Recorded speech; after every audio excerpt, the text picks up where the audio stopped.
Hello，呢度係睡前讀10頁書。瞓覺前總係忍唔住玩手機，等我哋放低手機一陣，一齊嚟聽下今晚呢一本書。持續買進，作者尼克馬朱麗。上一集就講到第3章嘅一半啦，今日就繼續講埋落去。個人理財界嘅最大謊言。你睇得多關於個人理財嘅文章，就會發現成日有人話點樣可以致富或者提早退休。啲文章通常叫你調整心態、定目標，跟一套有系統嘅做法。但係佢哋大多數都冇話你知，佢哋其實係點樣變得富有嘅。如果你再深入啲睇呢啲人背後嘅故事，你會發現其實佢哋之所以致富，真正嘅原因係因為佢哋收入夠高，開支得到唔合理，或者兩樣都有。係嘅，如果你住喺車屋入面，你就可以35歲時退休。係嘅，又或者你係投資銀行家，做咗10年都可以發達。但係重點係單靠心態係做唔到呢一啲嘢。你寫得再仔細嘅收支記錄，定再多嘅目標，都係冇辦法改變一個事實，你冇錢就係冇錢。睇完頭先講過嘅消費支出調查，我實在好難定出一個結論。雖然有啲人真係缺乏改善財務狀況所需要嘅知識、習慣或者心態，但呢啲人係少數。現實係好多人其實已經有唔錯嘅理財習慣，但係收入唔夠，根本無力改善佢哋而家嘅財務狀況。而嚟自世界各地嘅研究都支持呢一點。例如倫敦政治經濟學院做過一份報告，標題就叫做點解啲人會持續咁窮。研究指出，導致人長期貧窮嘅主因係冇初始嘅資產，唔係因為冇努力或者冇才華。研究人員將資產隨機分配俾孟加拉嘅鄉村婦女，然後觀察佢哋未來嘅變化。結果報告寫住，我哋發現，如果呢個計劃幫到人超過某個資產嘅門檻，佢哋就會脫貧；但係如果冇超過，就會跌翻落嚟。我哋發現顯示，如果一次性俾一筆資產，可以幫人轉向更有生產力嘅工作，對於解決長期貧窮係有效。簡單講，好多窮人並唔係冇才華、冇動力，而係被困喺一個低收入嘅工作入面，為咗生存已經用盡力氣。佢哋困喺一個貧窮陷阱入面，冇錢去讀書進修，揾唔到高收入嘅工，冇資本去創業，根本冇機會翻身。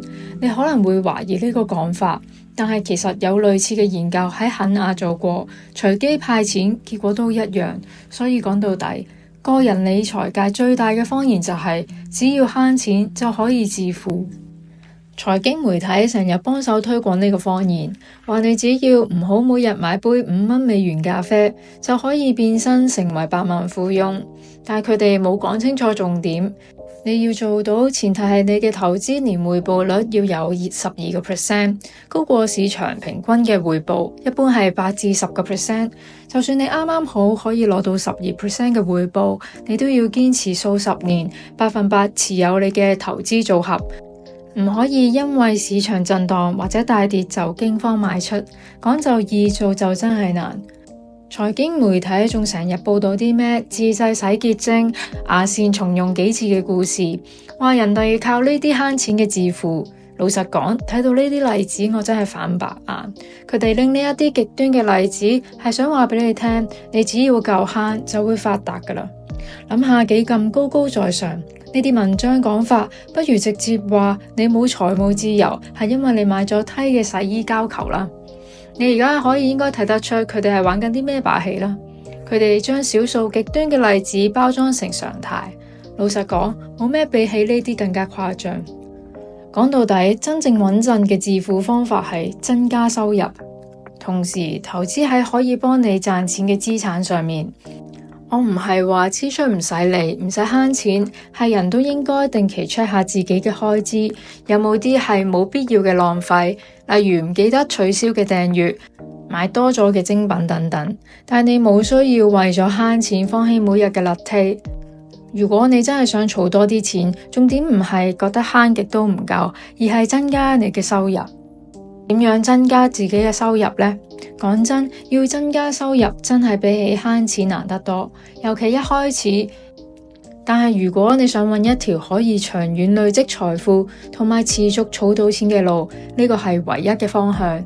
所謂增加收入，重點係揾方法釋放你內在財務嘅價值，即係講緊係人力嘅資本，你嘅技能、知識、時間，其實都係一種資產，可以轉換成收入。咁點樣可以將你嘅人力資本轉為錢呢？以下有5種方法可以考慮。第一，出售你嘅時間或者專長；第二，出售一種技能或者服務；第三，教書；第四，銷售一種產品；第五，喺職場上爬升。以下會一一講解，每個方法都有好同埋唔好嘅地方，但全部都能夠幫你增加收入。第一，出售你嘅時間或者專長。有句話講得好，時間就係金錢。如果你想揾多啲錢，可以考慮直接賣你嘅時間或者你嘅知識。呢方面嘅方法有好多種，但我建議你首先了解自己最叻啲咩，再揾一個最啱你用得着自己技能嘅方向。一開始可能揾唔多，但你經驗越嚟越多嘅時候，就可以慢慢開高價。呢一個嘅方法最大問題係無法擴大規模，做1個鐘就係只係揾1個鐘嘅錢，唔會因為你努力而自動賺多幾倍。一開始靠賣時間係冇問題，但係長遠嚟講，你可能想有一啲唔使你親手做都會持續揾錢嘅方法。下面會講到呢一個方法嘅總結好處：容易入手，啟動資金低；壞處，時間有效，唔可以擴大規模。第二，出售一種技能或者服務。講完賣時間，接住就係講賣你嘅技能或者服務，即係發展一種人哋會俾錢買嘅技能。再用平台，例如網上 freelance 嘅平台嚟賣。例如你可以喺 Craigslist 賣攝影嘅服務，或者喺 Upwork 幫人做平面設計。其實網上每日都有成8種技能可以出賣，呢啲只係冰山一角。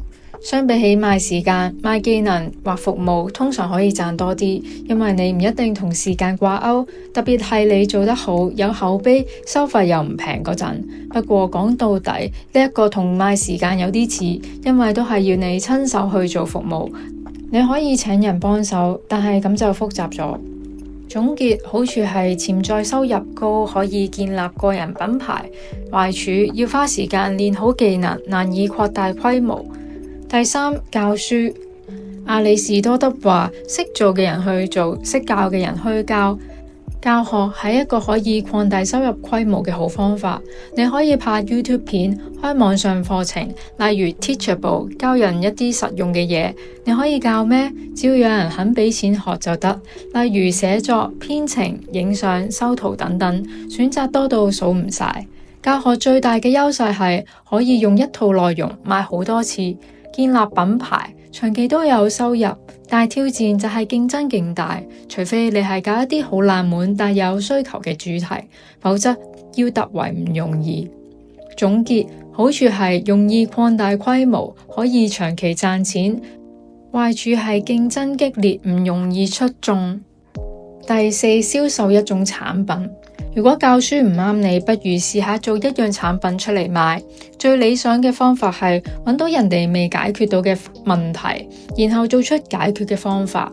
呢啲問題可以係情緒、心理、實體、財務等等。只要你嘅產品能夠幫到人解決問題，就有價值。賣產品好處係，只要你整一次，就可以重複賣好多次。尤其數碼產品，例如電子書、模板、網上工具，成本基本唔變，但係收入就可以一直嚟。但係做產品嘅前期需要花好多嘅時間同埋心力，仲要懂得 marketing， 唔容易行，但一做得好就會長期揾錢。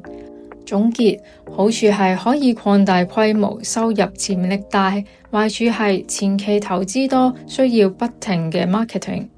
第五，喺職場上爬升。喺所有增加收入嘅方法入面，喺公司慢慢升職，可能係最多人行，但又最容易俾人睇小嘅。而家成日都有人講創業自由、接副業斜槓，但係其實穩穩陣陣咁喺公司爬上去，加人工、攞職位，一樣可以揾到好多錢。更何況有啲人係用份工嚟練技術、攞人脈，等到時機成熟先出嚟自己搞生意。不過如果你真係細心去睇資料，你會發現朝九晚五打工其實依然係大部分人累積財富嘅主要途徑。講真，對好多美國人嚟講，要致富要實際最穩陣嘅方法係拎個專業學位，好似醫生、律師嗰啲咁。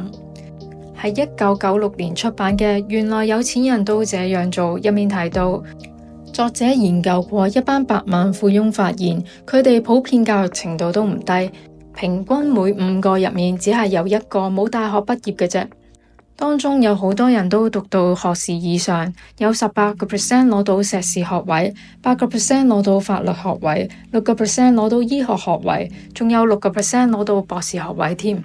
呢一班百萬富翁唔單止學歷高，仲有樣嘢好值得講，就係佢哋唔係一夜致富嘅。根據研究顯示，白手興家嘅百萬富翁平均要用30年嘅時間先累積到佢哋而家擁有嘅財富。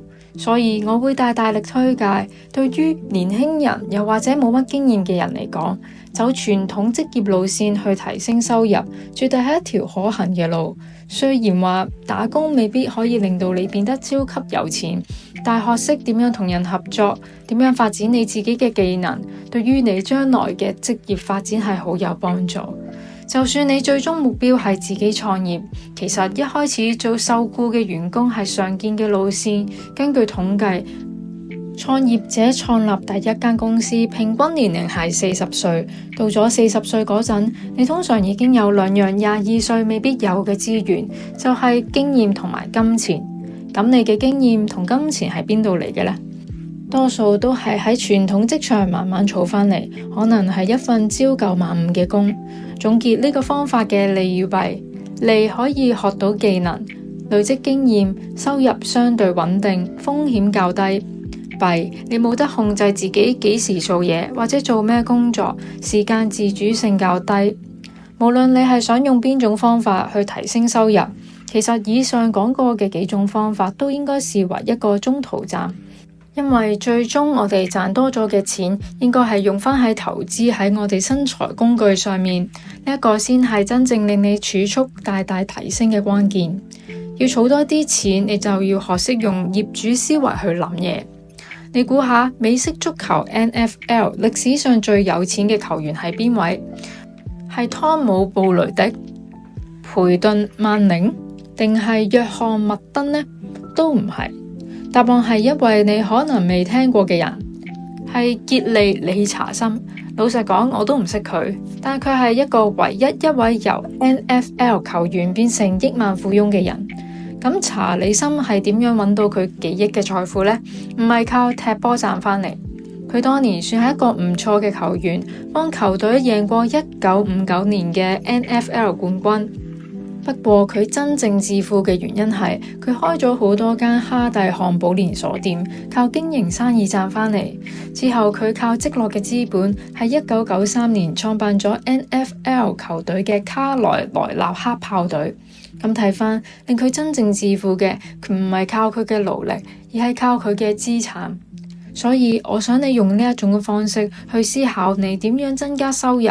賣你嘅時間、技能或者產品都係冇錯嘅，呢啲都係一個好嘅起步方式，但係唔應該係你嘅終點。你嘅終極目標應該係擁有權，將你賺返嚟嘅錢投資落去可以幫你揾更多錢嘅資產，不論係你自己嘅事業定係其他人嘅項目。要做到呢樣嘢，你就要開始學識用業主心態嚟諗問題。講完點樣儲多啲錢，下一章我哋會講下點樣可以無罪惡感咁花錢，點樣將金錢變成真正提升你生活質素嘅工具。好啦，咁今日嘅第3章呢已經讀晒啦。咁聽到嚟呢度，唔知你有咩感覺呢？咁我覺得呢一章嘅後半份就比較老生常談啦。佢其實講緊增加收入都係嗰啲方法啦，大家都知嘅啦。但係只不過睇下大家係咪真係去落力去做啦，真係會實現到自己嗰個副業。所以下一章我就會期待多啲啦。佢講話點樣無罪惡感咁花錢。